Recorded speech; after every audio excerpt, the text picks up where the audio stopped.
Paşavanın heja Murat Pariz'in durumet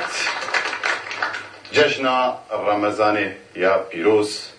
Ligeli Kurdistan و لعالم اسلامی پیروز و بمبارک دکن بناوی همو خباتکارین متیوی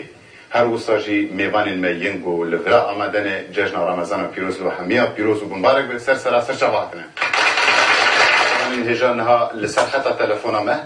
سروک گشتی پارتیا کارکری کردستان برز عبدالله اجلان آمده سروک برز شرباش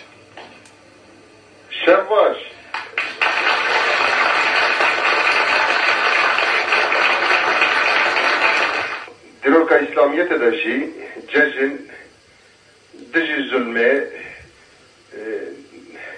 دژی نعدالت وقتا شرد و انکسر کپتن چیزمن جشن چیزمن yani لسربی اساسی نا ام بخاد شرکی مزندانه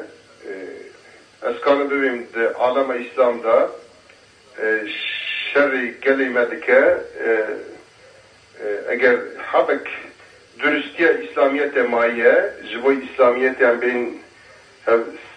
چند تشتی باش مانسه ام حتی دابیت بوران